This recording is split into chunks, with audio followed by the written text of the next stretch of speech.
Espacio Global presenta Derechos a Boca, el segmento internacional de los derechos humanos.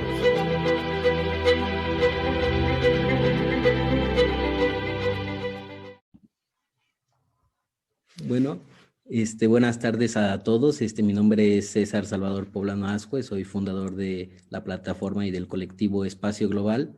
Esta vez nos encontramos con el maestro Cristian Báez Valverde, quien nos estará platicando acerca de la experiencia y conocimientos que tiene acerca de los derechos humanos. En esta tarde, también contamos con el licenciado Carlos Sánchez, quien estará moderando y dirigiendo una pequeña semblanza acerca de la trayectoria del maestro Cristian Báez Valverde. Espero que sea de su agrado y disfruten mucho esta pequeña conferencia con grandes conocimientos. Sé que va a ser muy fructífera y pues adelante, Carlos, por favor.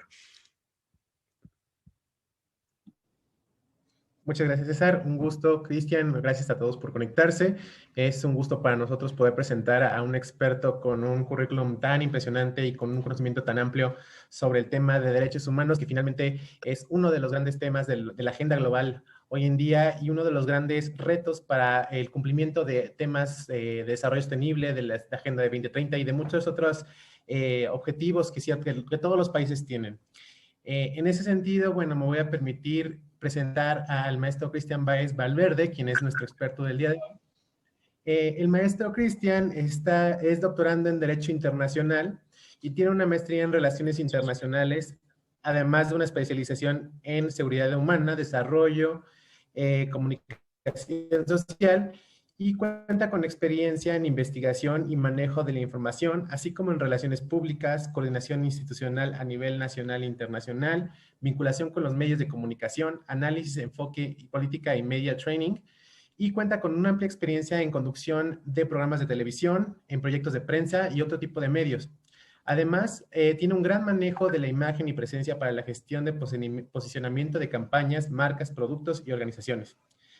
Cristian ha sido moderador y facilitador, ha liderado grupos en temas de derechos humanos, con este enfoque de derechos humanos desde la cooperación internacional, la resolución de conflictos, la negociación y las agendas de las Naciones Unidas en el tema de derechos humanos. Además, cuenta con habilidades en innovación, el uso de gestión de nuevas tecnologías de información y de la comunicación. Y bueno, es un gran experto, muy ad hoc para estos temas que vamos a platicar el día de hoy.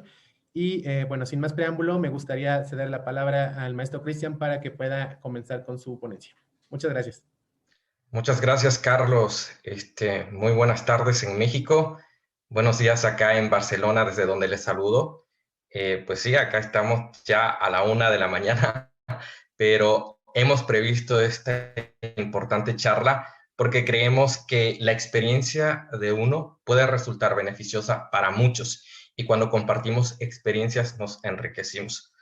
Antes que todo, quiero agradecer a César Salvador por mantener este contacto desde Espacio Global, la plataforma que dirige, y porque a través de este vínculo hemos conectado dos organizaciones importantes, la Alianza para las Naciones Unidas y los Derechos Humanos en Ecuador y Espacio Global, y ha articulado a la Asociación para las Naciones Unidas en España.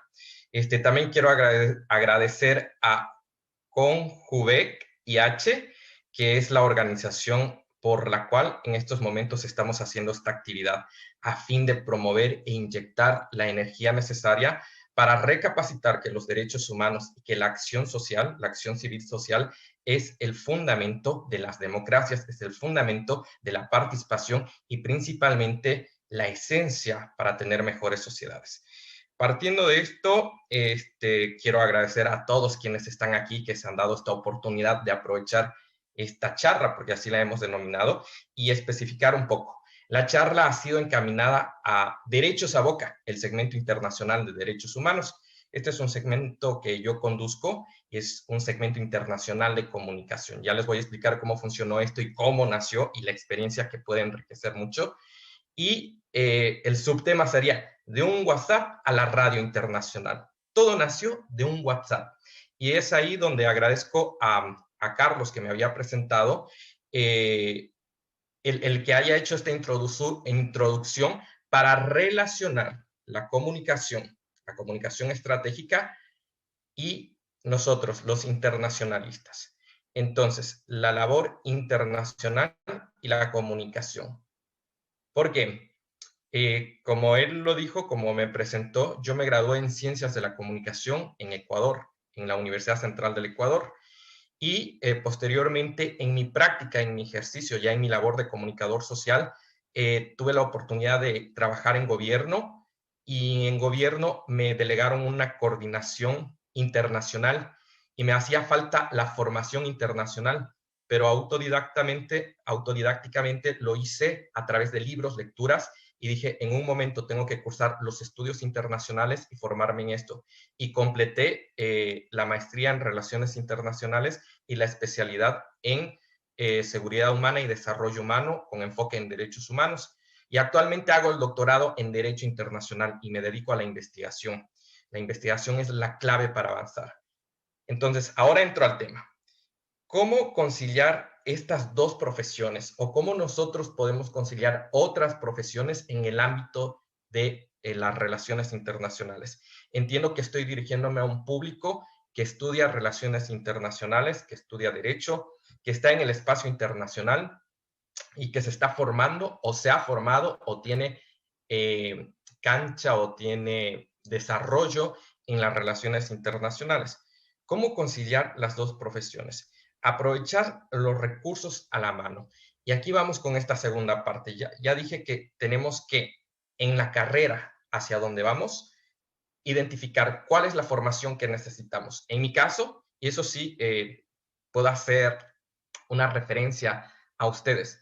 Cuando terminamos la carrera, para quienes ya somos graduados, no sé exactamente cuántas personas están graduadas ya de la carrera y cuántas no. Para quienes hemos escogido nuestra carrera, vamos a ver que en el camino de la carrera encontramos desafíos nuevos. El éxito es capacitarse todo el tiempo, porque el mundo cambia todo el tiempo. Y ahí viene la otra carrera, Relaciones Internacionales.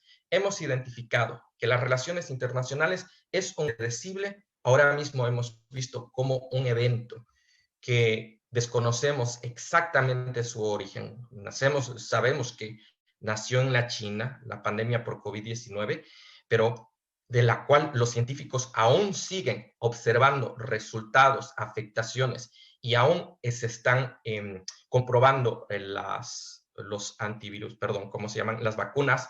Entonces, vemos que el estudio de las relaciones internacionales involucra incluso la salud, porque una pandemia, que es un caso internacional que involucra a todos los estados, nos obliga a internacionalistas y a comunicadores, a periodistas, a investigar salud, a consultar a médicos, a hablar con científicos.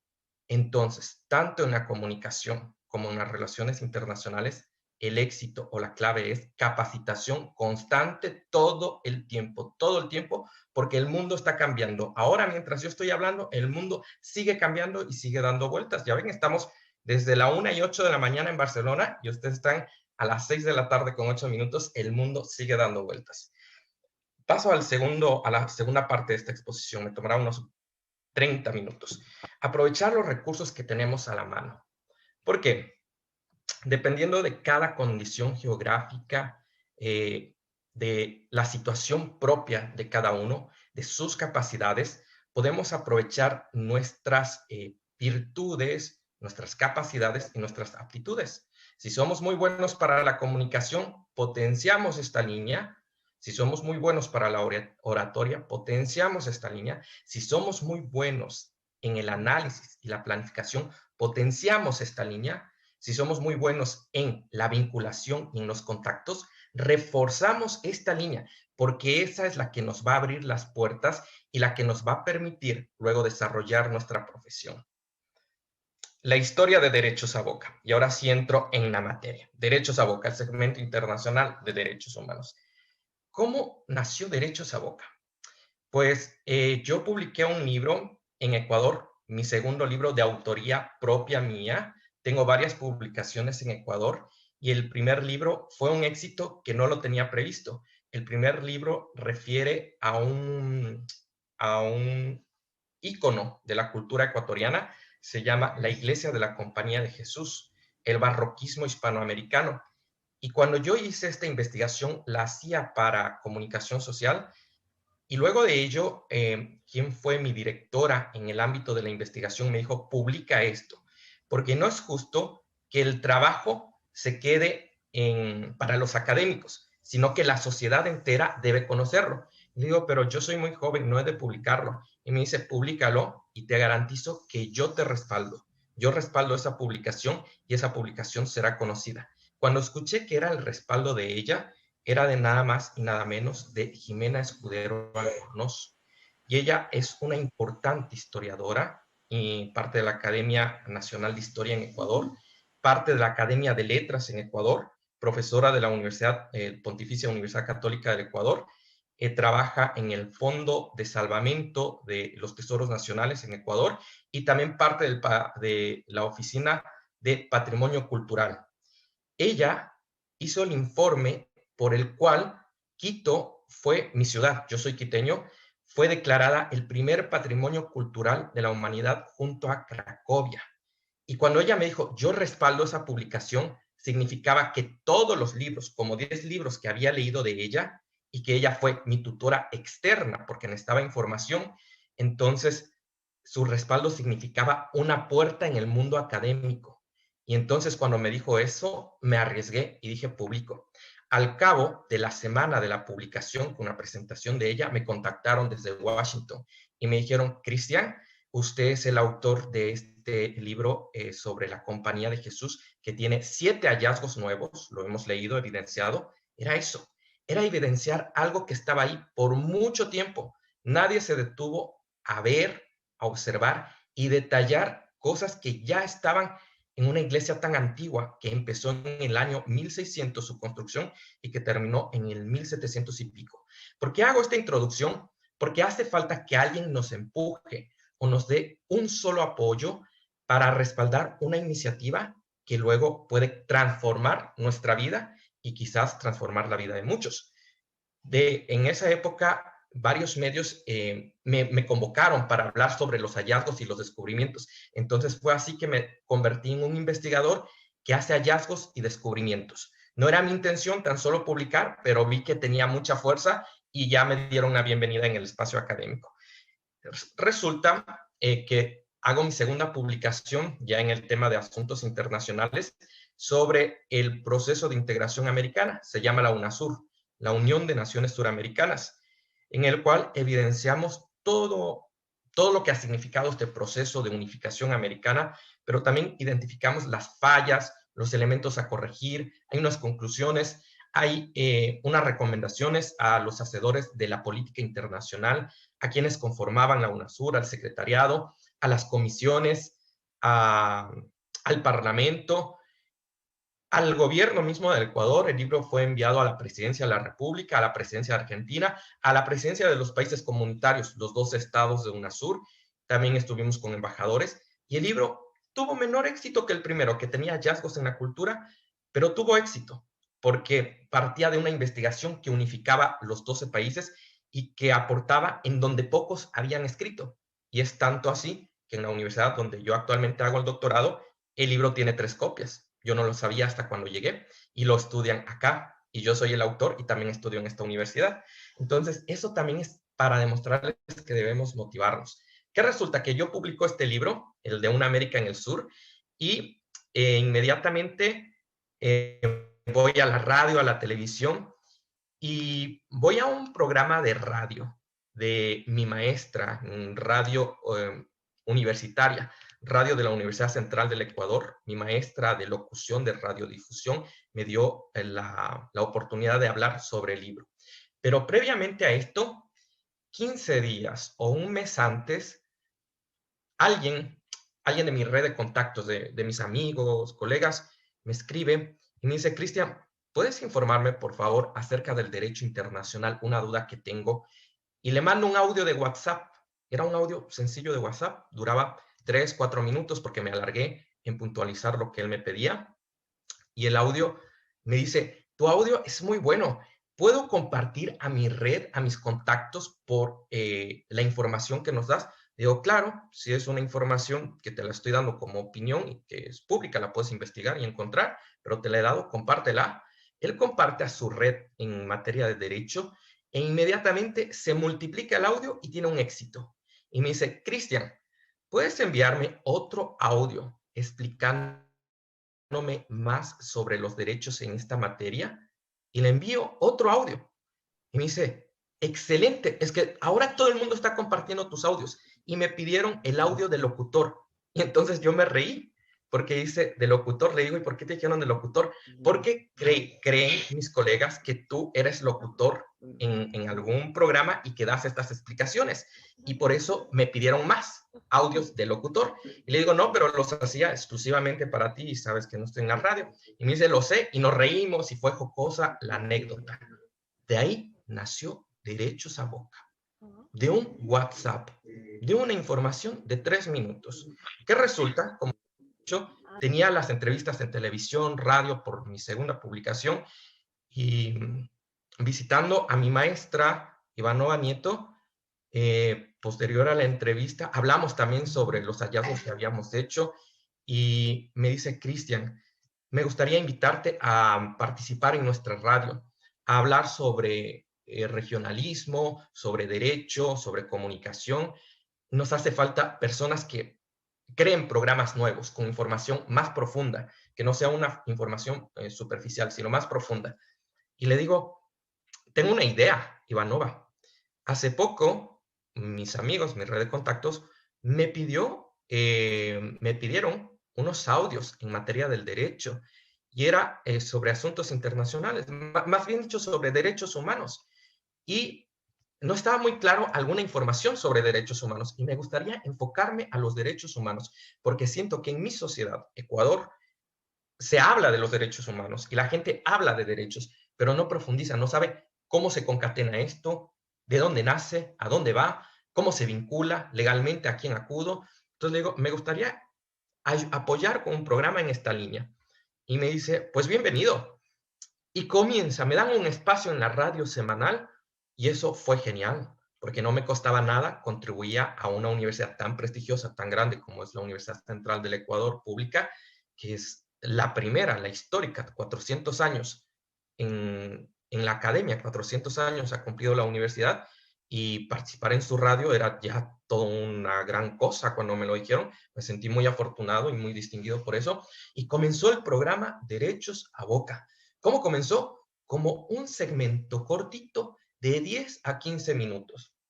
Era un segmento que salía los viernes al mediodía y que yo hablaba básicamente, nadie más hablaba. Yo hablaba explicando sobre el Pacto de Derechos Económicos Civiles, explicando el fundamento del derecho internacional, cómo nacen los derechos humanos, por qué son importantes, por qué debemos pregonar, promocionarlos y actuar por ellos, etcétera. Fueron una serie de programas. Inmediatamente yo tenía que viajar acá a Barcelona, donde me encuentro, y claro, Ivanova me dijo, Cristian, es una pena, perdemos un programa que recién comienza y al mismo tiempo queremos agradecerte por eso. Le digo, no, Ivanova, no perdemos nada, es que ganamos. Y aquí viene la segunda parte, lo que yo les decía, tenemos que aprovechar los recursos.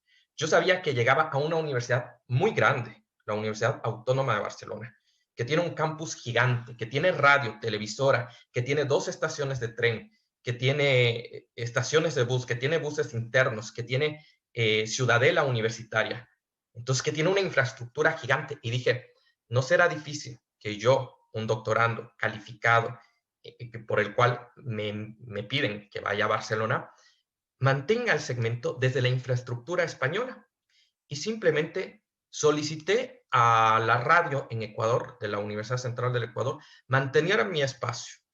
Que yo por 15 días, 15 días me desaparecía de la radio y que volvíamos. 15 días yo hacía la gestión, todo lo que había que tramitar, todo lo que significaba mantener este segmento y pedir los permisos en Barcelona y convertirlo en un segmento internacional. Afortunadamente, la directora de Comunicación y Cultura de la Universidad Central del Ecuador, que también fue mi maestra, ya les digo, Ivanova, aceptó y dijo, si lo logras, yo no te quito el espacio queda. Si lo logras, tu espacio queda garantizado largamente. Y dije, muy bien, está en mis manos, es mi cancha, yo juego este partido y ahora sí, vamos. Llegué a Barcelona y inmediatamente que tuve las reuniones del doctorado, del programa y todo eso, a la segunda semana hice las diligencias con la Facultad de Comunicación y con la radio, el Campus Media, y afortunadamente, sí, también España reconoció que el proyecto tenía fortaleza y que la experiencia de 4 programas en Ecuador, que era muy poquito, aún con esa experiencia cortísima, lo iba a respaldar. Y entonces comenzamos con una diferencia, que en Ecuador yo tenía, esto se los digo porque es importante romper los miedos e ir adelante, con la diferencia que en Cataluña se parla catalán y que los programas se emiten en catalán. Entonces les dije, pero es territorio español y también está la lengua española. Y me dijeron, sin duda, entendemos que no eres catalán y que tu programa será uno, que luego ya se ha diversificado. Cuando yo comencé era el segundo programa en español y ahora hay más programas, incluso en inglés, español y castellano, castellano, inglés y catalán. Entonces, también hemos enriquecido eso, entender que una lengua no puede impedir que la comunicación funcione. La comunicación debe romper todas las lenguas. Si es el castellano, catalán, francés, inglés, la comunicación alcanza el universo. Entonces, con el segundo temor, que era que en Campus Media yo no tenía mi productor asignado, tampoco tenía mi asistente como lo tenía en Ecuador, que era ya todo un nivel. Me preparaba solamente contenidos, del guión, de la pauta, del segmento, de preparar el contenido. Acá yo era productor, también era controlador y yo mismo tenía que locutar. Entonces me acuerdo que el director del Campus Media me dijo, Cristian, quizás en Ecuador hay mucho presupuesto y estáis todos muy preparados, pero acá no, acá todos hacemos todos. Y yo le digo, pero el asunto es que hace tanto tiempo yo no estoy manejando las consolas de radio, hace mucho tiempo que yo he dejado ese nivel operativo de la comunicación y me dedico más a la investigación. Y me dice, eres comunicador, no te costará, te voy a enseñar un día y aprenderás. Y dije, venga, vamos, un día, pero te voy a pedir 2 cosas. Primero, ten paciencia conmigo ese día y segundo, yo hace mucho que no estoy en consolas y vosotros tenéis además todo un material nuevo, más digital, que cuando yo estudié era todo más análogo. Cuando yo estudié en Ecuador era todo más análogo. Entonces estábamos con mayor tecnología y cosas que era un reto nuevo para mí, enfrentarme al manejo ya digital de acá y bastante diferente al de Ecuador. Y dije, paciencia. Y segundo, que me repitas si es necesario un segundo curso, si es necesario. Y entonces el director del Campus Media me dijo, ok, pero estoy seguro que lo vas a aprender a la primera. Tam, tam, pim, pum, fue. Y entonces me dice, ¿tú estás listo para emitir en directo? Le digo, no, estás loco, no voy a emitir en directo, vamos a grabar siempre. Dice, pero es que haces la locución muy bien, ya tienes guión. Mucha gente aquí no lo hace con guión, les falta mejorar el guión y todo. Le digo, lo sé, lo que pasa es que en Ecuador siempre manejábamos la pauta, necesitamos pauta, no podemos improvisar. Y me dice, por eso te digo, tú estás listo para emitirte en directo. Le digo, pero no, es que no me siento seguro con en la consola, tengo que habituarme al manejo de los equipos.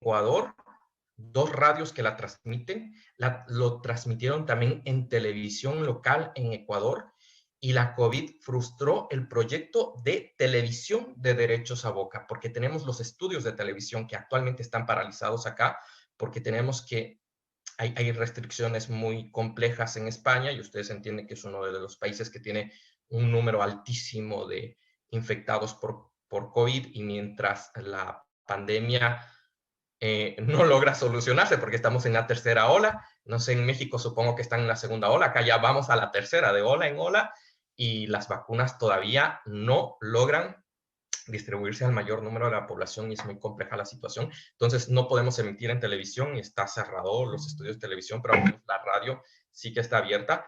Desde marzo se frustró el proyecto de televisión. Esto para decirles que todo como nació. Nació como una propuesta sencilla, como una necesidad. Existía una necesidad, que era responder al tema de derechos. Responder al tema de derechos a un grupo que estaba en la academia. Colegas, compañeros, cuanto más la sociedad tiene dudas. Si aquellos que nos formamos tenemos dudas, y yo les digo, yo tengo un montón de dudas, mientras más investigo, es peor. El universo es más grande y no termino de leerlo, y cada vez digo, siento que he entrado en la espiral del conocimiento que no terminaré jamás, jamás, jamás, porque hoy tuve una reunión para la publicación iberoamericana y estábamos con el otro coordinador, una publicación que se hace para toda Iberoamérica, y le decía, es pertinente el artículo, examinábamos todo esto, calificábamos, y luego yo a mí mismo me decía, pero ¿cómo califico yo? Pero ¿cómo yo puedo decir esto debe y esto no debe? Cuando creo que el conocimiento no se debe cortar por ningún lado, cuando creo que el conocimiento debe ampliarse, volar y expandirse por todos lados. Y entonces, claro, sentirte un poco como juez cuando esa es tu responsabilidad es muy delicado porque sabes que puedes mochar un poquito las alas de quien del otro lado está comenzando en investigación. Entonces yo dije, voy a ser más cuidadoso, seamos técnicos y hagamos el formato este técnico, pero seamos positivos, por sobre todo. Pasemos incluso minucias y pequeñas cosas porque tenemos que motivar a los investigadores, porque tenemos que motivar a los nuevos, que si no lo están haciendo bien, lo pueden hacer bien y pueden ir con esa línea, porque la investigación no se agota. Yo les digo, ahora que hago investigación, siento que el mundo es más grande y tengo más dudas que antes aún, más dudas que antes. Entonces, el éxito es verdaderamente conectar aquellos elementos que conocemos con lo que podemos hacer. Una necesidad de un grupo del ámbito de los derechos dio lugar a un programa que primero fue nacional, local, nacional, y finalmente se ha convertido en un segmento internacional. ¿Por qué es un segmento internacional? Porque dejó de ser un segmento de radio. Y ahí viene la segunda parte. Conocimiento, radiolocución, guión, operador de consola, contactos y vínculos. Esto es fundamental. Ya hablamos sobre la radiolocución, la experiencia, yo me formé, tengo el conocimiento para hacerlo, sé hacer el guión técnico, sé hacer la estructura, sé operar, entonces yo mismo controlo sonido, al aire, los programas, el Audacity, todo eso lo puedo controlar, ya está en mis manos.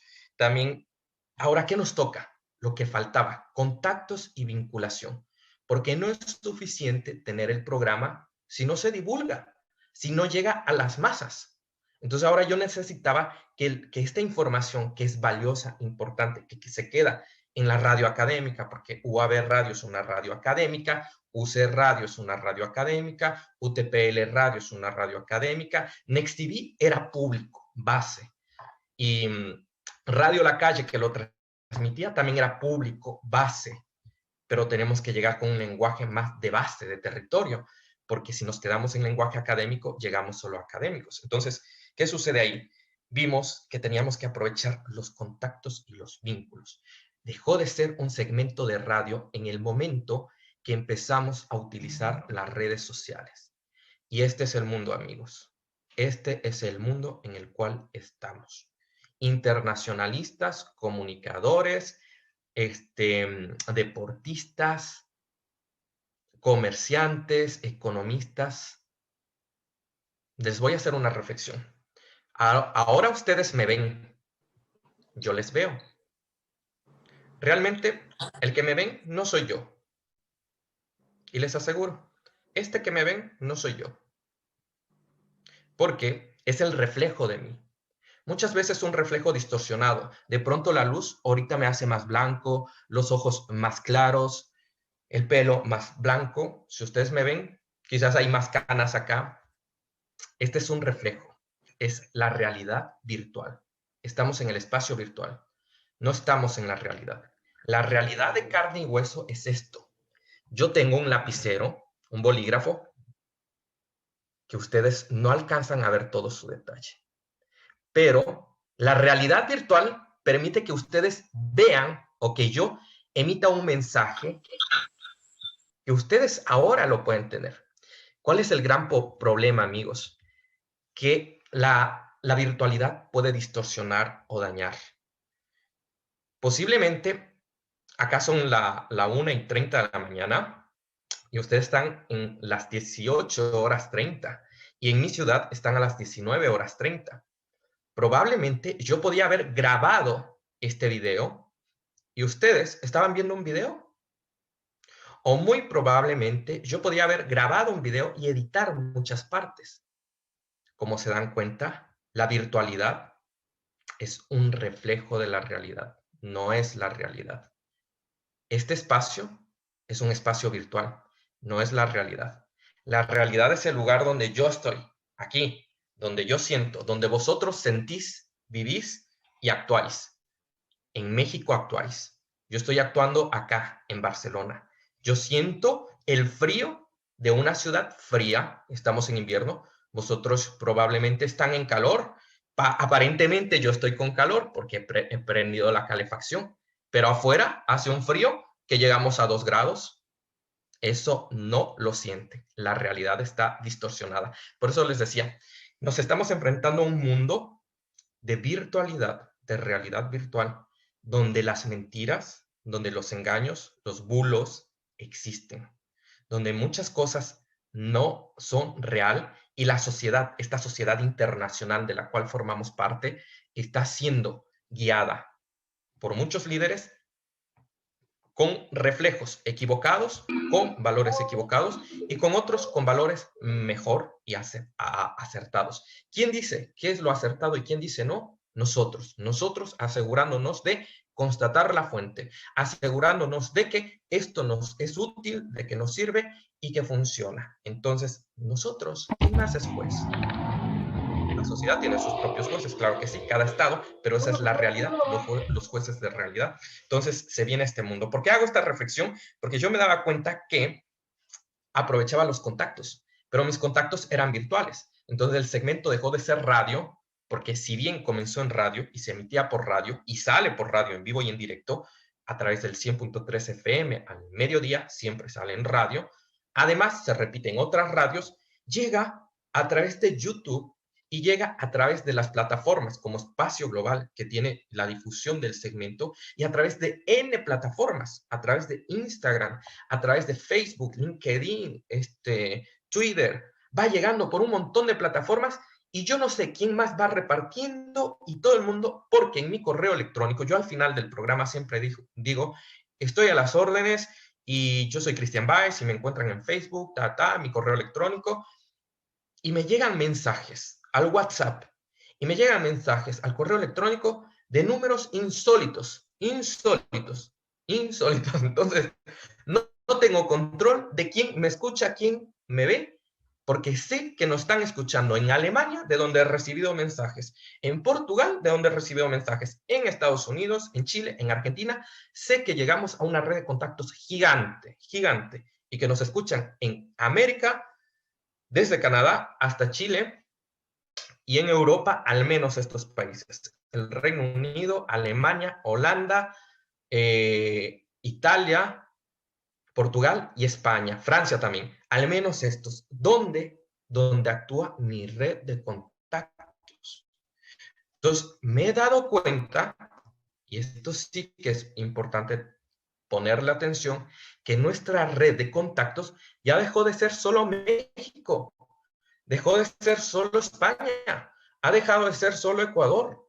La red de contactos es este mundo virtual, es la plataforma, el website, el sitio web, donde está ANUEC, la Alianza para las Naciones Unidas, y lo hacen clic en Estados Unidos y hacen clic en México. Y entonces, yo que soy una organización de Ecuador, me están leyendo en México. Pero entonces, ¿yo me privo solamente de estar en Ecuador? No. Yo tengo que actuar en ese espacio, que es Espacio Global, haciéndole una cuña a Espacio Global. Verdaderamente tenemos que actuar en ese espacio global. Ya para ir concluyendo con el tiempo, redes sociales es la nueva era, les acabo de decir. El desafío de la sostenibilidad. Y aquí sí que me falta. Aquí es donde debo aprender más lo que mis amigos, los del marketing, de la publicidad, principalmente del marketing, los negocios y fundamentalmente, sí, la gente de negocios, marketing y finanzas me dice, Cristian, todo el conocimiento, todo excelente, muy bien, pero tú no piensas en plata. Y digo, no, oye, ya pienso en todo esto, hombre, ¿en qué momento pienso en plata? No tengo tiempo para pensar en plata. No queda lugar a pensar al dinero. Me dice, tienes que pensarlo todo en dinero. Plata. Plata se dice allá, ¿no? Plata en dinero. Entonces, claro, la sostenibilidad, porque los proyectos tienen que ser sostenibles. El segmento internacional de radio es respaldado por la Alianza para las Naciones Unidas y los Derechos Humanos en Ecuador, por UAB, por la Universidad Autónoma de Barcelona, el campus media de la UAB y por la Universidad Central del Ecuador, Radio Universitaria. Pero no genera, bueno, ha generado algunos recursos, pero genera a mí hacerme rico o generarme recursos. Señores, no. Esto me genera contactos y sí que a través de Derechos a Boca, consultorías y asesorías, pero el programa económicamente solo, por sí solo, es que no se sostiene, no se sostiene. Y ahí es donde reflexiono en estos 2 años. Llegamos al programa número 100%, por cierto, Espacio Global estuvo ahí. César mandó un saludo desde México. Le agradezco por eso, porque llegamos al programa número 100 y llegó el saludo desde México. Entonces, en el hecho de que debemos generar la sostenibilidad para que el programa genere una renta que independientemente, ya sabemos que sale por 3 radios académicas y por una televisora y otra de la calle, y entonces que esto sea sostenible económicamente, es decir, que se pueda vivir de ello, vivir dignamente. No quieres ser rico, no quieres ser millonario, porque es un aporte social, pero debemos permitir que esto, si en algún momento pierde el respaldo de la UAB, pierde el respaldo de tal universidad, pueda seguirse manteniendo como económicamente. Eso no me he detenido. Y miren, se los digo, a los 2 años reflexiono de ello, porque claro, ahora como cuenta con el respaldo de una universidad importante, de otra universidad importante, de una organización, pues para ese nivel de sostenibilidad, para que el programa propio autónomamente sea sostenible, no dependa de otros, sino que sea sostenible por sí solo. Eso para decírselos. Y bueno, creo que hasta aquí sería mi exposición. César me ha compartido algunas preguntas de profesores. Si quieren, pasaría esas preguntas o si antes contesto sus dudas, preguntas y procederíamos luego a las preguntas de profesores que tengo en mi respaldo de WhatsApp. Sí, Muchas gracias, Cristian. Muy, muy interesante y creo que es un mensaje de motivación para todos los internacionalistas. César, no sé cómo, si podemos proceder con las preguntas. Empezamos con las preguntas del público. ¿Cómo ves? Sí, yo creo que si lo hacemos un poco más dinámico y abrimos quien guste levantar la mano y generar una pregunta, de todas maneras nosotros recopilamos, ya tenemos una base de algunas preguntas que mandaron en su formulario y las estaremos contestando. Pero primeramente, el doctor Juan Roberto Reyes levantó la mano. Adelante, por favor, doctor.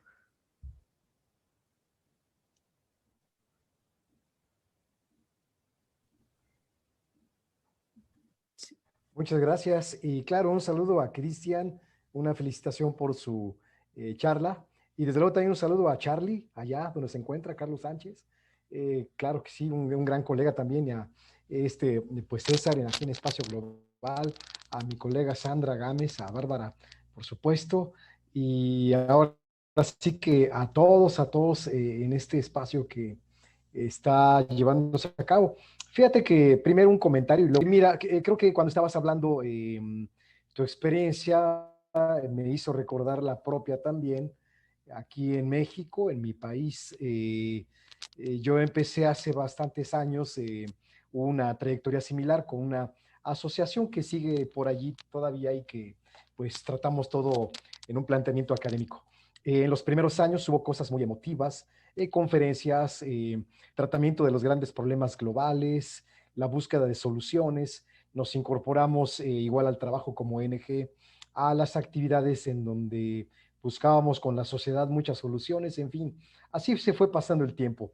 La pregunta viene, pues así, Cristian, ahora que tú has tenido una trayectoria, nos decías de que has llevado a cabo cuestiones como autodidacta y metiéndote a distintos terrenos, los asuntos internacionales, obviamente los derechos humanos, la búsqueda, etcétera.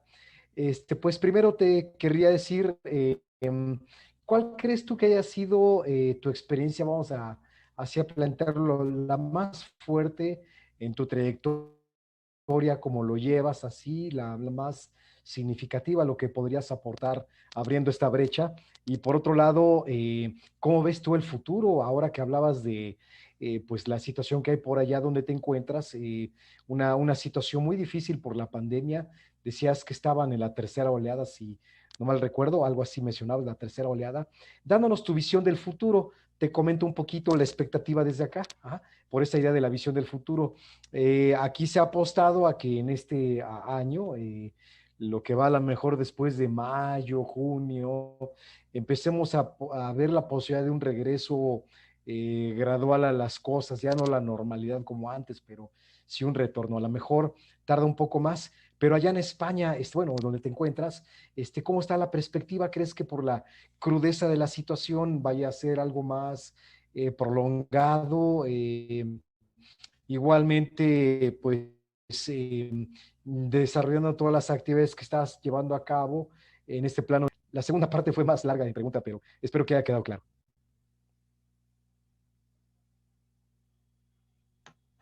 Muchas gracias, Juan Reyes. Un saludo también. Sí, vamos a contestar las dos preguntas. A ver, ¿cuál ha sido mi mayor desafío? No sé en este momento identificar el mayor desafío en lo profesional. Todos han existido desafíos grandísimos, grandísimos, que ha habido momentos en los cuales yo he dicho no puedo con esto, pero justo hoy reflexionaba de uno de ellos y dije, wow, es que no puedo creer cómo lo hice, cómo llevé adelante eso, porque me monto ahora, me pongo a pensar lo que hice aquella vez y digo, es que ahora no puedo, y digo, es que no puedo, y lo hice. Resulta que trabajaba para gobierno suizo, la COSUDE, la Agencia para la Cooperación y el Desarrollo suizo, y en un proyecto de Intercooperation América Latina en Ecuador, hacíamos capacitación a nivel regional, Centroamérica y Suramérica, y se llevó en Ecuador un proceso, un núcleo de conocimiento. Quizás algunos están familiarizados con esto. Un núcleo de conocimiento es cuando hacemos procesos GCO, gestión del conocimiento. Y me solicitaron a mí coordinar desde la parte de comunicación el proceso, el núcleo de conocimiento, que era un seminario gigante. Participaba Iberoamérica, no solo Iberoamérica, perdón, participaba América entera, Canadá, Estados Unidos, hasta el sur, y España. Entonces, recuerdo que la labor de comunicación era insostenible desde yo como el comunicador, y necesitaba contratar a consultores en la materia. Pero la verdad es que hubo una noche, ¿qué pasó? El núcleo del conocimiento era nuevo para mí, era la primera vez que yo participaba en un proceso así. Eran jornadas interminables, desde las 7 de la mañana hasta la medianoche, en la cual recibíamos a los participantes, coordinábamos toda su llegada al aeropuerto, sus alojamientos, la preocupación, luego instalar los seminarios, las salas, porque además eran diferentes salas, las exposiciones, los materiales, y además transmitir en vivo online lo que sucedía. Y para esa época no teníamos todos los elementos que hoy tenemos. Eso era hace 6 años.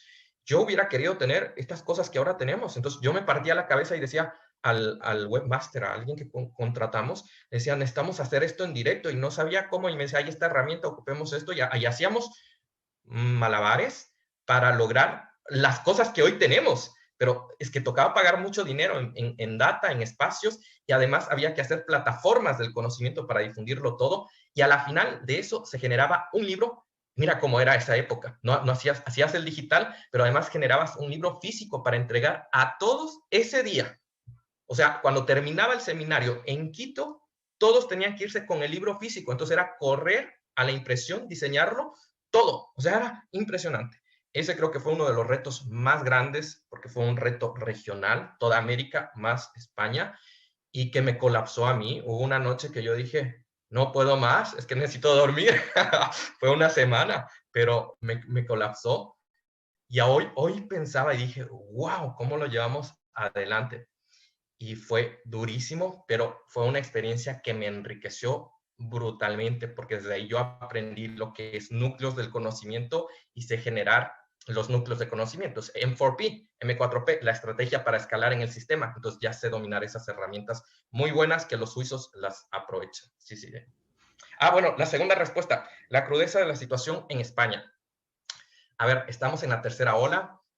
¿Qué resulta? Que ustedes saben, hay varias cepas del coronavirus y que esto ha significado que los efectos del contagio sean mayores. Desafortunadamente, Hispanoamérica, el mundo hispanohablante es muy social. Necesitamos hablar, necesitamos socializar, fraternizar, para decirlo en mejores términos, y ese fraternizar es estar cerca. Entonces, la gente en España es fraterna y quiere hablar de cerca. Y esto, lastimosamente, es el vehículo de la infección. Entonces, si vas en los trenes y estás hablando, además que tenemos un sistema de transporte gigante que son metros, tranvías, trenes de cercanía, todos los sistemas son colectivos por estar, donde, claro, la gente dice, yo en mi auto es que no voy, ocupo el metro, que es un servicio muy bueno, de calidad, es que no necesito auto. Todo es muy social.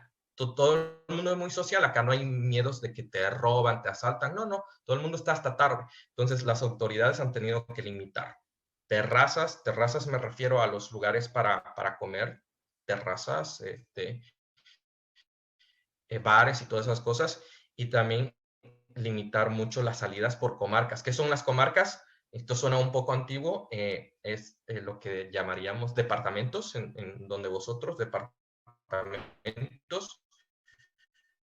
Los departamentos. Es una monarquía parlamentaria, pero su estructura es división regional. Entonces, la región de Cataluña, donde yo estoy, tiene varias comarcas, una división interna por comarcas. Entonces, yo estoy en la comarca que es del Vallès Occidental, y yo mismo para ir a Barcelona estoy restringido, pero sí que puedo ir, sino que con ciertas restricciones. Entonces, esto tiene a la economía española al suelo. España aglomera todo el turismo, o gran parte, igual que Italia y España aglomeran gran parte del turismo europeo. España conserva muy bien sus patrimonios, su riqueza, que comparte con América, desde luego, porque sabemos que la riqueza española es herencia de un saqueo en nuestra América, y que eso ha significado que España sea tan rica como lo es históricamente, pero también reconocer problemas técnicos. Miren, amigos, siempre hay un asunto técnico que no lo prevés. Tenía el cable cerca, pero a la hora de la hora es que ha quedado por ahí. Lo hemos resuelto, ya estamos conectados, ahora sí no se va la batería por nada. Muchas gracias, Cristian. Ahora tenemos una pregunta de Sandra Arciniega. Si gusta, Sandra, hacer la pregunta.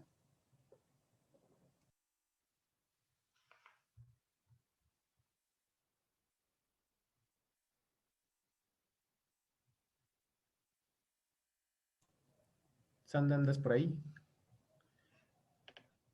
Si no, mientras podemos pasar a la pregunta de Serval Manuel Cruz del Ángel. Hola, buenas tardes y buenas madrugadas, Cristian, allá en España.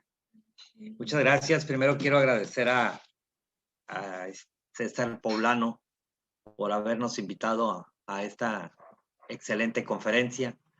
Y Cristian, mi pregunta en relación al tema de derecho a boca, que es en relación a la Declaración Universal de los Derechos Humanos. En el artículo 26 habla de la parte de la educación, que tendrá como objeto pleno el desarrollo de la personalidad humana y el respeto a los derechos humanos, y promoverá las actividades de la ONU para el mantenimiento de la paz. ¿Qué desde Derecho a Boca, qué han hecho para lograr ese objetivo que viene en el artículo número 26 de los derechos humanos, que es demasiado importante?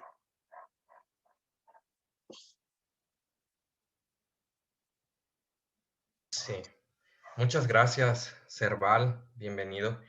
Muy buena pregunta. Mira, la Declaración Universal de Derechos Humanos establece este importante articulado, y ese articulado se enriquece o finalmente llega a ser vinculante con los pactos, y los pactos son las herramientas por las cuales los estados, México, España, Ecuador, suscriben un pacto y dentro de sus constituciones o dentro de su legislación hacen posible la demanda o la garantía de ese derecho. Una vez que un Estado garantiza ese derecho dentro de sus derechos constitucionales, dentro de su legislación, entonces estamos actuando. Antes no. Pero como esta declaración, y tú bien has hecho énfasis en lo que tiene que ver con el pleno desarrollo y la promoción de los derechos, pienso que este es un deber no solamente de los estados, es un deber social, es un deber de todos quienes tenemos derechos. La oportunidad está aquí. Derechos a Boca surgió como una propuesta que actualmente ha tenido el respaldo, ya les digo, de la Alianza para las Naciones Unidas y los Derechos Humanos, que es una organización de la sociedad civil vinculada al sistema de Naciones Unidas. Es decir, no es Naciones Unidas, pero a Naciones Unidas le interesa trabajar con la NUEC porque promociona a Naciones Unidas y tenemos una agenda común. Lo segundo es que nace de una necesidad. Si no conocemos los derechos, los ciudadanos difícilmente podemos reclamar lo que no conocemos. Entonces, Naciones Unidas tiene el deber, y creo que lo ha hecho con muchos limitantes. Definitivamente debemos reconocer las limitaciones de Naciones Unidas y los problemas que ha atravesado, porque requiere de reformas internas, y esto es algo que ya hemos revisado años atrás, la reforma de Naciones Unidas, para asegurar que el sistema de Naciones Unidas no se quede obsoleto y que responda a las demandas actuales. Entonces, la declaración mantiene ese nivel de participación, y ya depende de nosotros, ciudadanos que tenemos los derechos, poder articularnos con aquellas iniciativas de la sociedad civil, como te he dicho, o particulares, como es Derechos a Boca, es una actividad particular vinculada a la sociedad civil, y finalmente con Naciones Unidas, para lograr que se garanticen y promovamos estos derechos. Les pongo el caso de, a través de Derechos a Boca, nos llegó, no fue, fue directamente a través de ANUEC, fue a través de ANUEC, pero en Derechos a Boca pudimos exponer el caso de otra acción aquí en España. Por ejemplo, ustedes saben que España es un país que tiene mucha migración, y la migración viene del del norte de África y de Asia y de América Latina. Y en el tema de Black Lives Matter, hubo mucha manifestación acá también, respondiendo al interés de los colonialismos. Recuerdo que un activista, un joven senegalés, me habló sobre un hundimiento de un barco frente a las Canarias, a la costa española, y me dijo, no podemos callar ante esto. Y yo le dije, inmediatamente, yo debo darte voz, inmediatamente darte voz y hacer la denuncia, como tú lo has hecho, no solamente ante las autoridades, sino social, para que la sociedad entera reaccione, que son seres humanos, somos todos seres humanos, y no puede ser que son ciudadanos africanos y es que aquí no ha pasado nada. Tenemos que reaccionar ante la humanidad. ¿Son ciudadanos africanos? Sí, pero somos humanos, son humanos. Entonces no podemos ser españoles impávidos ante tal situación. Tiene que haber una conciencia interna de España y decir, bueno, gobierno mío, reacciona ante esta situación tan inhumana. Y sabemos que los países de África, así como la migración que procede de América o de Asia, es porque hay ciertos rezagos coloniales. Entonces hay problemas entre Europa y África evidenciados en la historia y que se deben recomponer. ¿Cómo? precisamente trabajando en este asunto humanitario. Entonces denunciamos la situación que él quería y me dijo, dame tu espacio, y le dije, sin duda, este espacio está los 15 minutos abierto para hablar del tema, como para muchos espacios. El tema de elecciones de Ecuador, el tema, me acuerdo que me escribieron de Perú cuando hubo el intento de golpe de Estado, era golpe de Estado, perdón. No, la caída de uno de los presidentes acá en Perú, que fue este año, y también, perdón, el año pasado fue. Entonces, también me dijeron, debemos hablar sobre este tema, y yo dije, claro, debemos hablar. No hay lugar a no tratar estos temas, a esconderlos. No, no, no. Tenemos que ser frontales y dialogarlos también en el ámbito de la cordialidad, de la humanidad. Creo que cuando llegan estas banderas políticas de intereses políticos de izquierda y derecha, las cosas se afectan. Pero cuando el interés supremo es el humano, podemos enviar el mensaje real, tanto a Naciones Unidas, a través de Derechos a Boca, o desde la Alianza para las Naciones Unidas, que es como lo hemos hecho desde el Ecuador como organización de la sociedad civil, a la Defensoría Pública y a Naciones Unidas, y decirles, hey, en Ecuador pasa esto. Les informamos, porque no somos justicia, no operamos en justicia, pero sí denunciamos y amparamos a los ciudadanos que nos dicen, esto está pasando. ¿Y por qué? Si necesitan mayor interlocución, mayor fuerza para denunciar lo que están pasando, pues lo hacemos ante Naciones Unidas, que tiene un rol fundamental en Ecuador y en el mundo, y por supuesto Defensoría Pública e instancias de justicia en Ecuador. Espero haber respondido la pregunta. Sí, muchas gracias. Entonces sí contamos por todo el currículum que tienes y por la promoción que te hicieron. ¿Sí habría manera de que nos asesoraras en ese aspecto de cómo aterrizar ese objetivo a través de la Federación Internacional de Ciudades de Valores? Sí, por supuesto, es posible. Perfecto.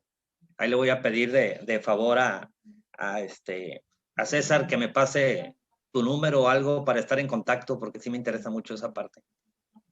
Claro Con que gusto, Servan, a las órdenes. Para eso estamos, cooperar en el espacio internacional, espacio global. sí. Muchas gracias. Ahora pasaremos igualmente con un internacionalista, Luis Galván. Luis, ¿estarás por ahí? Sí, buenas noches para los mexicanos y buenas madrugadas para ti, Cristian. Ya casi días. Aquí acaba de oscurecer, así es que estamos empezando la noche. Yo había puesto mi pregunta en el chat, si quieren la leo, ¿no? Me gustaría saber cómo es el contexto de la libertad de expresión en España, si existe algún tipo de censura, o ustedes son totalmente libres de decir o hablar del tema que deseen. Sería eso. Muy buena pregunta, Luis. A propósito del contexto catalán, el proceso, el gobierno, muchos procesos acá. España no es necesariamente el modelo a seguir, no lo creo. España tiene muchos problemas internos, muchos conflictos internos, y tiene que resolverlos internamente. Europa tiene muchos problemas, muchos conflictos, sin embargo, tienen un gran capital, que es la interlocución. Saben dialogar, saben conversar. Y cuando tú me preguntas, me gusta saber cómo es el contexto de la libertad de expresión en España, hay diálogo, las personas hablan, y si las personas hablan, hay libertad. Yo voy a hacer referencia a un solo asunto, porque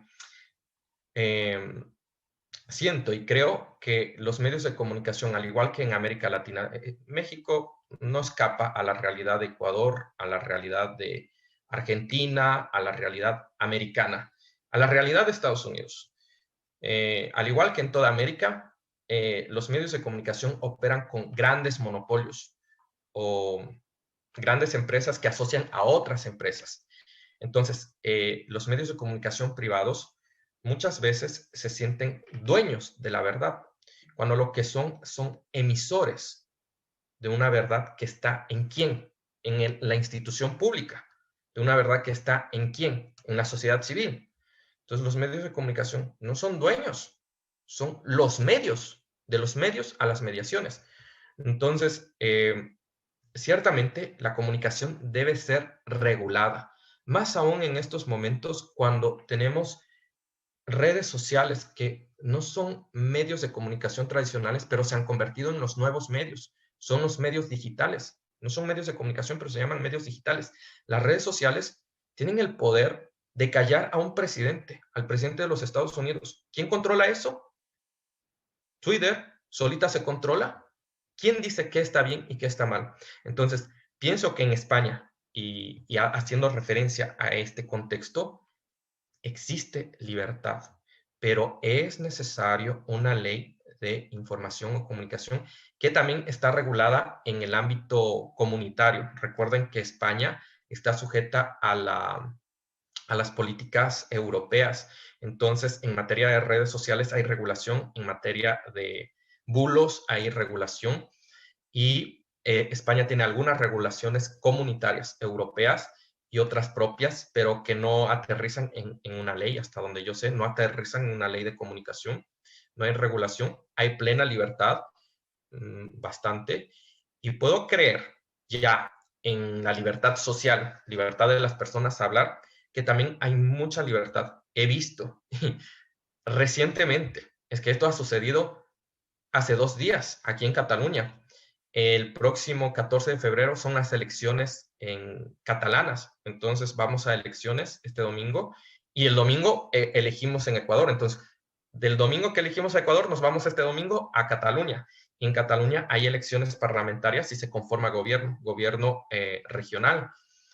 Y hemos visto a través de la televisión que el partido de Vox, que es derecha, ultraderecha, en la ciudad de Vic, que es una ciudad muy catalana, donde casi no se habla castellano, donde son muy pro independencia, los han fustigado, es que los han golpeado el coche donde iban estos políticos y candidatos por su partido a las elecciones. Creo que eso ya es sobrepasar, pero mira, incluso a ese nivel llega España. Es que aquí todo el mundo se expresa con una libertad a veces insólita, porque eso es rayar en la violencia y lo hemos visto por medios de comunicación. Yo digo, ¿qué habrá sucedido? ¿Qué habrán dicho para que los peguen y casi rompan el auto? Es que son niveles de violencia. Y luego está el caso del proceso. ¿Qué es el proceso? Los presos políticos. El proceso de independencia de Cataluña, que es un proceso delicado y por eso les decía, España no es el mejor ejemplo porque tiene grandes dificultades con sus nacionalidades. España es un país de nacionalidades. Entonces tienes los catalanes, que son catalanes, tienes los gallegos, los andaluces, los madrileños, los castellanos, que es todo el mundo que hablamos castellano, los castellanos. Y esto complica un poco a España en la medida de que su constitución no da libertad al referéndum o a la independencia, porque es romper su territorio. Hasta eso, puedo decir que los catalanes han podido expresarse porque declararon la independencia, lo declararon ilegalmente. Y es un tema muy delicado porque es un proceso que está fraccionando a España, lo polariza, pero la gente se expresa con libertad, españoles y también catalanes. Lo he visto con libertad. No hay mayor segregación o mayor censura. No he visto de lo que vivo acá, no se ha visto. Como en mi país, que es un poco más censurado, aunque con la ley de comunicación, un poco menos. La ley de comunicación entró a equilibrar. También recuerda que acá tenemos medios públicos, medios privados y medios académicos o colectivos. Entonces, esa diversidad de medios neutraliza la comunicación. Por eso hice el contexto de América, donde los medios privados tienen un poder que destruyen a la opinión pública. Entonces los medios catalanes o los medios españoles tienen mucha fuerza, los públicos y también están los privados y se normaliza un poco la pluralidad en expresión. Eso es lo que creo. Muy, muy amable, por la explicación. De nada, Luis. Mucho gusto. Muchas gracias. También tenemos una pregunta de Bárbara Sofía. Bárbara, no sé si quieras hacer tu pregunta. Sí, hola, buenas tardes y pues días allá. Pues yo soy originaria de Sonora, pero pues actualmente estudio en Querétaro, aquí en México, y pues hice como 2 preguntas en una. Entonces, ahí te van. La primera sería, ¿de qué manera será pertinente y óptimo desarrollar mecanismos que faciliten la digitalización de nuestra disciplina? Tomando como ejemplo lo que mencionas de la importancia del networking, o sea, el relacionarnos y la globalización digital. Y con base a esta, ¿qué parámetros se deberían de considerar consecuencia de la inminente globalización digital que romperá con los paradigmas de muchas sociedades en distintos estados? O sea, por ejemplo, esta segunda va como orientada al tema de que como ya hay una globalización latente dentro de todo lo digital, ¿de qué manera podría llegar a permear el contexto social de algunos estados? Siendo que, por ejemplo, chance es como una ruptura de paradigmas entre Oriente y Occidente, o sea, de cómo podríamos, no sé, cómo gestionar eso, vaya. No sé si me voy a entender. Vamos a comenzar con la última pregunta, que es bastante más compleja y que espero haberla entendido bien. Es ¿cuáles son estos parámetros, no? Bueno, vamos con el principio porque la una viene de la otra. Mecanismos de digitalización en las relaciones internacionales. Me gusta mucho lo que está haciendo César, César con Espacio Global. César inmediatamente ha activado herramientas digitales y muestra de ello es lo que hoy estamos viviendo. Entonces, esta charla es un elemento digital, ya les dije, es una distorsión, porque no es la realidad, pero él ocupa la digitalización para transmitir información real. Entonces, ustedes ven a mí un holograma, es una pantalla. No me ven, o sea, no soy yo, pero a la vez yo estoy acá. Entonces él está aprovechando ese recurso y lo está haciendo muy bien en la medida de que ocupas recursos web, webinar, elementos de redes sociales, vinculación. Entonces se fortalece también con quienes le hacemos palanca en Ecuador o hacemos intercambio. Me acuerdo cuando hubo un evento ODS, participó desde España Andrea Claure, desde Ecuador María Alexandra Clavijo. Entonces se respaldó en la conexión y pues lo llevó bien. Recuerden que tenemos clases, salas virtuales, tenemos recursos para digitalizar documentos. Además de las redes sociales, hay una infinitud, formularios digitales, tenemos encuestas digitales. El mismo Instagram funciona muy bien para hacer encuestas, opiniones, etcétera. Entonces, no tenemos que tener miedo a estas herramientas, porque parece que Instagram es solo para los, ¿cómo os decís? Como los influencers, y no es así. Nosotros somos influencers de las relaciones internacionales. Entonces, si queremos influenciar a una sociedad, ya mi generación todavía ve televisión, pero yo estoy pensando en la generación de César, en tu generación, Bárbara. Yo creo que vosotros veis televisión una hora al día. Cuando yo tenía tu edad, yo veía 4 horas, 3 horas, y eso sí es que ves, Bárbara, porque a tu edad, César, yo creo que él ni ve televisión. Yo acá en España ya no veo televisión, y te digo, mucha gente ha dejado la televisión. Entonces es como un medio allá, porque la televisión la usas para conectar tu YouTube, para entrar a Netflix, para ocupar todas las herramientas nuevas, pero ya no la televisión. O sea, de la televisión lo que quieres es la pantalla, pero la televisión, los canales, bueno, allá los abuelos lo miran, pero los jóvenes, por acá nadie está bien. Ven las series, pero lo ven en su móvil, en su laptop o en su monitor. Netflix, HBO, Disney Channel, estas cosas, pero la televisión como la conocemos, Juan Reyes, Sandra, los que hemos intervenido, que yo me acuerdo antes, ay Dios mío, esa televisión que todos nos sentábamos a la sala, uy no, eso es muy pasado. Entonces, una vez entendido esto, que tenemos que ocupar sin miedo todos los elementos que van saliendo, y sin miedo, ¿saben por qué? Porque el Twitter tiene poder, porque el Facebook tiene poder, y si nosotros nos desalentamos de ellos, entonces estamos perdiendo ese espacio de poder. Es un espacio de poder en las relaciones internacionales. Y luego, ahora sí, ¿cómo va en este espacio de la globalización la concentración, estos parámetros entre Oriente y Occidente?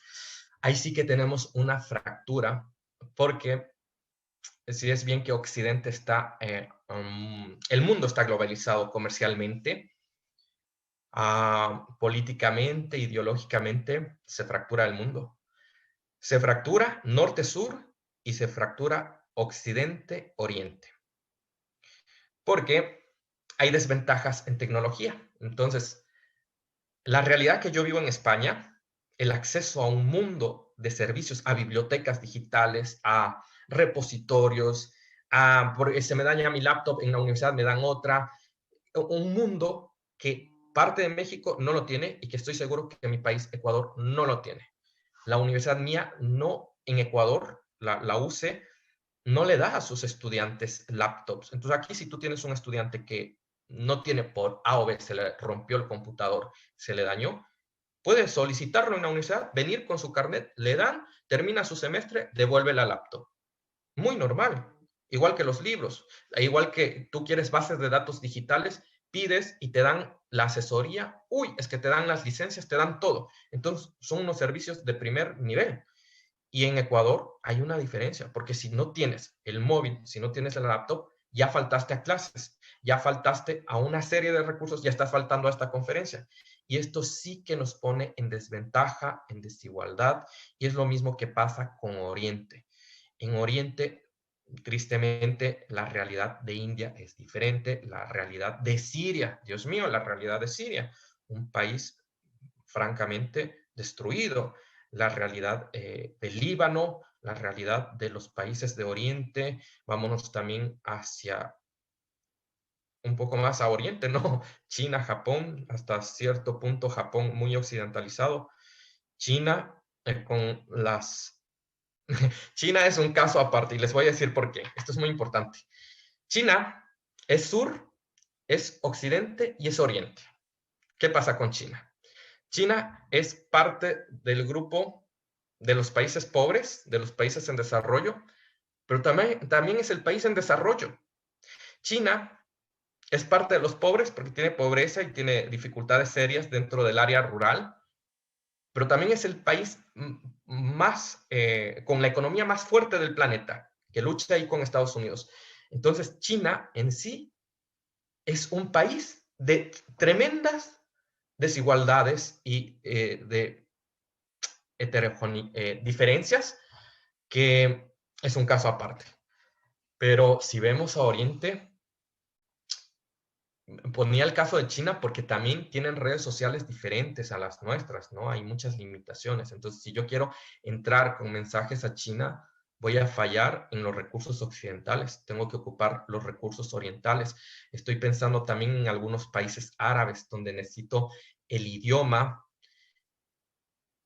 Tenemos que prepararnos para eso. Entonces, veo por ahí que la globalización económicamente está, porque económicamente la globalización les conviene a quienes dominan la globalización. Favorece a Amazon, favorece a Facebook, favorece a IB, favorece a Santander, favorece al Zara, favorece a las multinacionales. Pero en estos momentos no favorece a Ecuador en el conocimiento, en la educación, no, favorece a España. Ahorita España está muy a la altura para tener clases virtuales, aquí nadie se pierde las clases virtuales, pero en mi país, además de Quito, Guayaquil, las ciudades Cuenca, las ciudades principales, el sector rural queda excluido, y estoy seguro que en México es la misma realidad. Además de México, otras ciudades importantes de allá, hay una cantidad de poblaciones rurales que necesitan ese acceso, si no estamos creando desigualdad en nuestras sociedades. Y por ahí creo que necesitamos trabajar en el territorio. Te voy a dar, Bárbara, un ejemplo de algo que hace la NUEC. La NUEC ocupa todas estas herramientas digitales y el presidente actual nos dijo que debemos aterrizar en el territorio. Y entonces creamos un concurso de dibujo para niños cuando comenzó el año escolar en Ecuador, y a través del momento digital, pero también ocupamos los vínculos con unas escuelas y generamos acciones en territorio, acciones para tener conciencia y para participar. Si no podemos participar en estas charlas gigantes, por lo menos a través del dibujo, llegar a la conciencia. Entonces, hicimos un concurso por el cual recogíamos sus dibujos, sus padres se capacitaban con nosotros, se capacitaron en elementos de no violencia contra la mujer, en acceso a derechos, en algunas aristas, y luego de ello, los niños que fueron el motor, quienes condujeron a sus padres, fueron premiados por los dibujos y dijeron cómo ven al país con esta pandemia. Y los dibujos nos permitieron a nosotros diagnosticar una visión de los niños y estamos ocupando esos elementos. Entonces, se mezcla lo digital y lo del terreno. Por ahí un ejemplo de cómo es el desafío. No podemos quedarnos solo en el mundo virtual, tenemos que ir al mundo de la realidad. El mundo virtual proyecta nuestra imagen, pero la realidad es donde yo estoy. Esta es la realidad, que yo la tengo, ustedes no la tienen, solamente la ven, solo lo pueden ver, pero yo puedo tascar la realidad, vosotros no. Espero haber contestado, Bárbara. Sí, súper bien, muchas gracias. Bueno, muchas gracias, maestro. Dale, bueno, igual nada más, ya para terminar, ya se nos está acabando el tiempo, me gustaría reiterar algunas de las conclusiones que nos dejó la gran experiencia de Cristian, y es que como internacionalistas creo que la clave, y como comentaba muy bien, es el siempre estar capacitándonos, el siempre estar moviéndonos, el siempre estar buscando nuevos contactos, nuevas alianzas, y finalmente pues ser internacionalista es eso, ¿no? Estar en contacto con el mundo, conocer, y tenemos esta responsabilidad también para informar y para propagar el conocimiento, tal como Cristian, pues es un gran ejemplo, ¿no? de esto. Eso por una parte, y por otra parte también me gustaría reiterar esto que comenta de la importancia de aprovechar las nuevas tecnologías, sobre todo en esta situación en la que nos encontramos, y que también, como comentaban, pues ya es una nueva situación, ya probablemente no regresaremos a lo que conocíamos, sino que vamos a tener una nueva normalidad, una nueva realidad más mixta, donde haya más tecnologías, más virtualidad. Y creo que como internacionalistas, pues tenemos que aprovechar estos retos y utilizarlos para poder, pues sí, compartir el conocimiento. Muchísimas gracias a todos por conectarse. César, te doy la palabra para que también nos des algunos comentarios de clausura. Sí, maestro, pues, de antemano, muchísimas gracias. Gracias por compartir todo su conocimiento y experiencia, cómo ha llevado a cabo toda la elaboración del programa Derechos a Boca, y todo lo que ha permeado junto a este proceso, ¿no? Nos hicieron llegar una serie de preguntas, no sé si después, posteriormente, las podamos responder y mandarlas al correo pertinente de quien mandó las preguntas, ya que son como unas 7. Esto por cuestión de tiempo, sabemos, pues ya deben de ser, creo, las 2 de la tarde, 2 de la mañana por allá, ¿no? Entonces, yo creo que sería ello, maestro, agradecerle por todo su conocimiento y experiencia, como bien le digo, y pues muchísimas gracias también a todos aquellos que se conectaron, estuvieron aquí presentes. Muchísimas gracias, y que pasen muy buena, linda noche. Muchas gracias, César, y a todos también. La verdad es que siempre nos queda muy, muy reducido el tiempo, quisiéramos hablar más. Y pues aquí han dejado algunos mensajes. Nadia, muchas gracias. Bárbara también, quien preguntó, y a todos quienes escribieron en el chat. A Espacio Global, muchas gracias. Y también a la red que hoy nos permite estar aquí con Jubec y H, a seguir adelante. Los espacios de asociación son fundamentales. La sociedad civil organizada es esto. Es tener mentores, tener quien puede transmitir su experiencia. No somos, somos expertos, pero quiero decir que yo no lo sé todo. Yo estoy transmitiendo una experiencia y estoy seguro que puedo cooperar en muchos elementos, pero habrá muchas más personas. Tenemos que tejer estas redes y vínculos para generar este espacio global y lo que es el nuevo sistema. Vamos hacia la economía sostenible, y el día viernes pasado estuve con el cónsul de Estados Unidos en Barcelona, el cónsul de Estados Unidos, y él nos daba una charla, un curso acá a los doctorandos sobre que espera la administración Biden, ¿no? Un poco la expectativa de la administración Biden. Y él decía, básicamente, en la actualidad, tenemos que pensar en el cambio. Miren, esto es muy importante. ¿Cómo se hará el cambio de economía de mercado a economía sostenible? El futuro es la economía sostenible, el cambio de la sociedad, y la sostenibilidad es reducción de una cantidad de elementos innecesarios y la calidad de las cosas. Entonces creo que estamos en esa marcha. Nada más yo agradecerles un montón a Juan Reyes, a César, a Carlos, que estuvo ahí, también a Bárbara,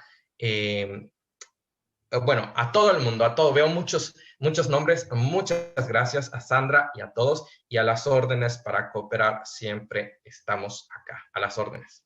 Muchísimas gracias, maestro. Entonces damos por clausurado esta conferencia, a nombre de Espacio Global y del Consejo Nacional Juvenil de Ciencias y Humanidades. Le damos las más sinceras gracias por esta pequeña conferencia. Muchas gracias y que pasen buena noche. Hasta luego.